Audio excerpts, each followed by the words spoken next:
En una época de despensas austeras y mucha creatividad, nuestras abuelas transformaban la carne molida en mucho más que una simple comida. Con trucos ingeniosos, convertían lo poco en mucho, estirando cada porción con sabor y propósito. No se trataba de seguir una receta al pie de la letra, sino de un arte de supervivencia que nutría el cuerpo y el alma. ¿Podrán las soluciones de hoy competir con la sabiduría de quienes aprendieron a hacer magia con lo que tenían a la mano? Los cuadrados de pastel de carne para picnic eran un favorito del verano mucho antes de que la ensalada de pasta o los perritos calientes ocuparan el protagonismo. Se preparaba un pastel de carne básico con carne molida, pan rallado, huevos y condimentos. Se dejaba enfriar toda la noche y luego se cortaba en rectángulos ordenados envueltos en papel encerado como pequeños paquetes.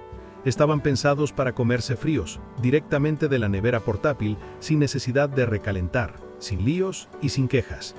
Solían sazonarse con mezcla de sopa de cebolla deshidratada, un chorro generoso de ketchup y a veces un toque de salsa Worcestershire para los más atrevidos. Había cierta dignidad en sacar uno de esos cuadrados durante un picnic, colocarlo en un plato de papel junto a patatas fritas y limonada y disfrutarlo sin ceremonia. Eran prácticos, portátiles y sorprendentemente sabrosos, incluso sin estar calientes. Algunas familias los acompañaban con pepinillos o finas lonchas de queso. Otras los comían tal cual, disfrutando de la mezcla de carne, especias y nostalgia. No era raro encontrar recetas de estos cuadrados en libros comunitarios con títulos como Favoritos al aire libre o Clásicos de mesa fría. Los beef birds, también llamados rollos falsos de bistec, eran uno de esos platos que te hacían sentir que estabas comiendo algo elegante, aunque la carne proviniera de la bandeja más barata. La idea era simple, pero brillante: tomar carne picada sazonada, aplastarla como si fuera un lienzo comestible. Se enrollaban con un relleno sencillo o a veces con un poco de cebolla picada en su interior. Luego se ataban con hilo de cocina o se aseguraban con un palillo, como si fueran un asado francés servido en la cena del domingo.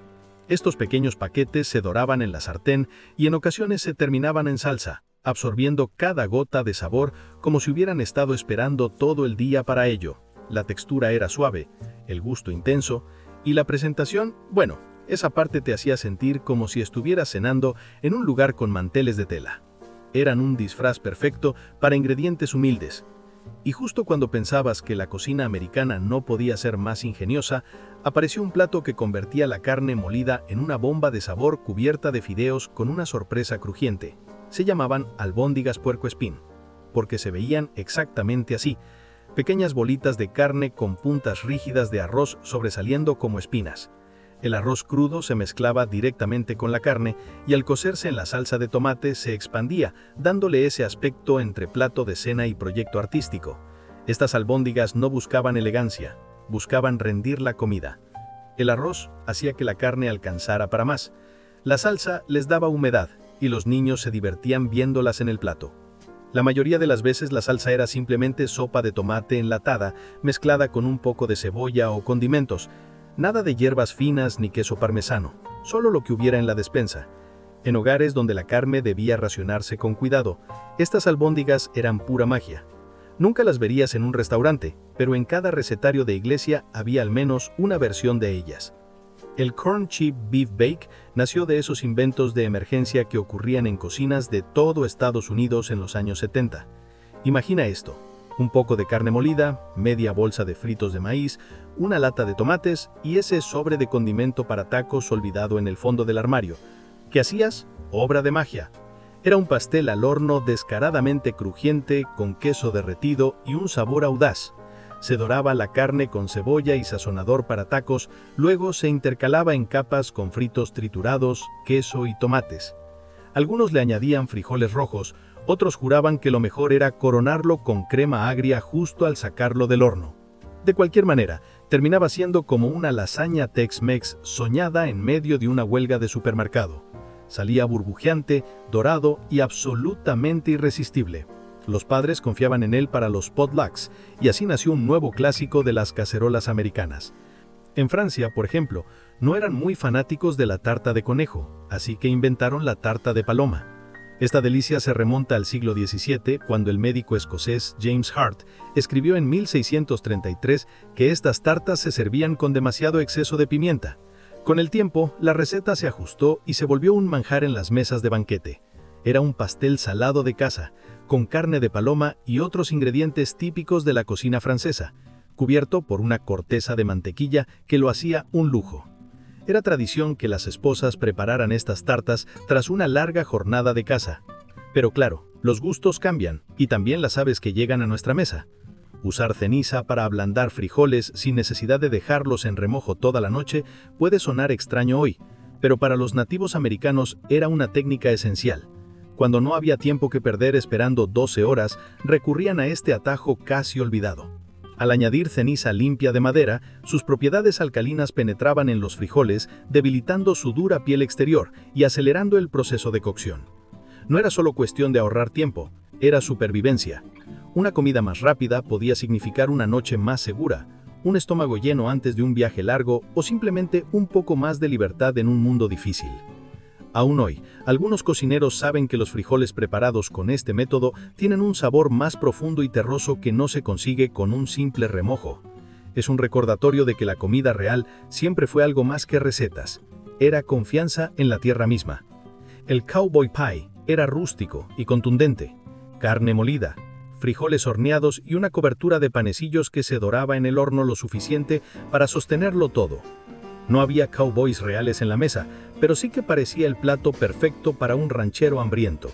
Era caliente, era desordenado y te dejaba completamente satisfecho.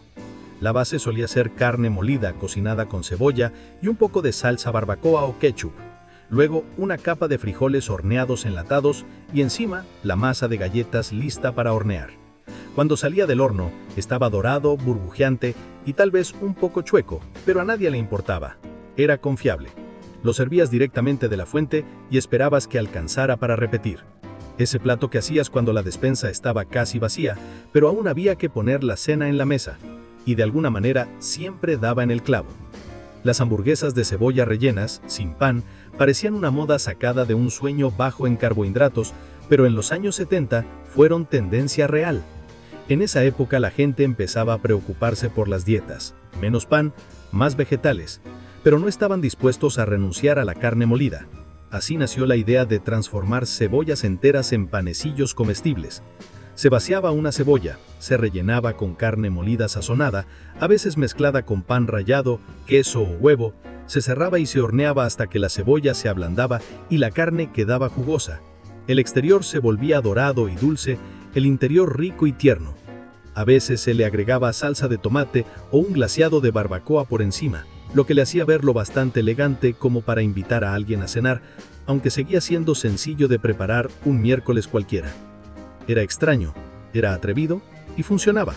Estas hamburguesas eran contundentes, llenas de sabor y lo suficientemente diferentes para emocionar a nadie. El truco de ahumar hojas de maíz para intensificar su dulzor puede parecer básico hoy, pero en su tiempo fue revolucionario en la cocina ancestral. El maíz no era solo un cultivo, era vida misma para muchas comunidades nativas. Cada parte de él era valiosa, especialmente las hojas. Al remojarlas ligeramente y colocarlas sobre brasas calientes, o envolviendo alimentos en ellas, los cocineros lograban infusionar a los platos un dulzor ahumado que ninguna madera ni especia podía igualar. Este secreto convertía comidas sencillas en algo casi sagrado. Ese matiz delicado se integraba en carnes, vegetales e incluso panes simples. Hoy en día, algunos restaurantes de alta cocina todavía lo utilizan en secreto, porque el resultado es tan natural y tan increíblemente rico que los comensales quedan desconcertados, preguntándose qué clase de magia acaban de probar. La carne molida agridulce con piña no era sutil, y esa era justamente su gracia. Era un plato de sartén cocinado en una sola pieza. La carne molida se doraba con cebolla y luego se mezclaba con trozos de piña, vinagre, ketchup y azúcar moreno. Olía a comida para llevar, sabía a potluck tropical y se sentía como unas vacaciones, aunque solo estuvieras en tu cocina con la ventana abierta. El contraste entre la piña dulce, el vinagre ácido y la salsa espesa daba al plato un sabor vibrante que se pegaba a cada grano de arroz. Era uno de esos platos que hacía que los niños pidieran repetir, incluso si no les gustaban las cebollas o los pimientos. Aparecían recetarios de los años 60 y 70, bajo secciones con nombres como Toque Internacional o Cenas Creativas con Carne Molida. Experimental sí, pero siempre resultaba. Recordaba a las familias que la comida podía ser divertida, incluso en tiempos difíciles. El hash de racionamiento en tiempos de guerra no era glamuroso, ni lo pretendía, pero en hogares de todo Estados Unidos durante la década de 1940 fue cena y muchas veces un auténtico salvavidas. Este plato era la respuesta definitiva al racionamiento y la escasez de carne. Se usaba lo que hubiera a mano, un poco de carne molida, una papa mayugada, unas zanahorias blandas, y se hacía rendir.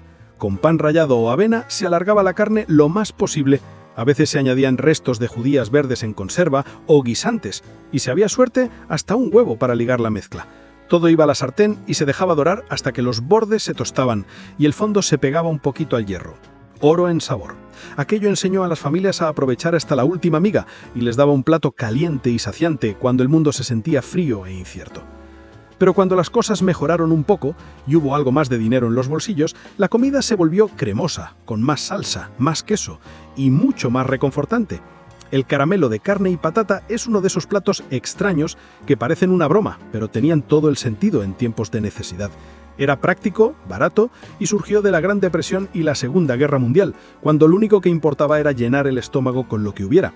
Se mezclaban puré de patatas, carne picada, a veces ternera, otras puerco y si no, mortadela o lo que hubiera, y azúcar. Algunos añadían un poco de harina para darle cuerpo. ¿Era un caramelo de verdad? No, pero era calórico, se podía llevar en el bolsillo y daba energía rápida como un tentempié portátil, una especie de barrita energética casera mucho antes de que existieran. Los primeros deshidratadores de carne tampoco eran eléctricos ni de plástico, eran marcos de madera tendidos al sol, donde los nativos americanos colocaban tiras de carne como si fueran tapices rústicos. A veces encendían un pequeño fuego cerca para espantar insectos y añadir un toque ahumado. Así, la carne se secaba, se conservaba durante meses y se transformaba en lo que hoy conocemos como cecina o jerky. Cada tira era pura supervivencia en el bolsillo. Con los años, cuando se trataba de buscar consuelo en un plato, llegaron recetas como la cazuela de carne con tater tots, un clásico del Medio Oeste. Era simple: carne molida con cebolla, sopa en lata de champiñones o apio, todo cubierto con una capa de croquetas de patatas congeladas y al horno hasta que burbujeaba. El resultado, crujiente por fuera, cremoso por dentro y un aroma que convertía cualquier noche helada en día festivo. No era nutrición, era moral en bandeja. En el sur, la carne molida se adaptó también al jambalaya al horno, donde en lugar de gambas o salchicha se usaba lo que hubiera: ternera molida, arroz, verduras, especias cajun y a veces queso. Todo horneado en una sola fuente que se vaciaba en cuestión de minutos. En paralelo, las culturas nativas seguían mostrando que la naturaleza tenía sus propios trucos. El pescado recién atrapado se envolvía en hojas grandes, de maíz, calabaza o plantas silvestres, y se cocinaba al vapor sobre brasas. El resultado era tan tierno y fresco que parecía que aún se podía saborear el río en cada bocado. Y cuando en casa no había filetes, se inventaban sustitutos, como el falso filete suizo. Hamburguesas de carne molida cocinadas con salsa de tomate y cebolla hasta parecer un guiso de carne estofada. Barato, blando y con mucho pan para acompañar. La salsa de carne molida sobre puré de patatas fue otro consuelo popular en los 50s y 60s. Básico, barato y abundante. Carne, cebolla, harina, caldo y un toque de leche o mantequilla. Puro sabor de cafetería americana. En tiempos de escasez, incluso el hash de spam y carne molida fue un salvavidas. Una mezcla de sobras, patatas y cebolla frita, nacida en la Segunda Guerra Mundial y que sigue teniendo su encanto en épocas difíciles. Incluso hubo espacio para recetas con un toque de espectáculo casero, como la cazuela de carne invertida, carne molida con verduras y masa de golletas encima, horneada y luego volteada en el plato. A veces quedaba perfecta, a veces no, pero siempre sabía a hogar. Al final, todos estos trucos de abuelas y antepasados compartían lo mismo: ingenio, resistencia y cariño en cada bocado. Comida que no solo alimentaba el cuerpo, sino también el ánimo.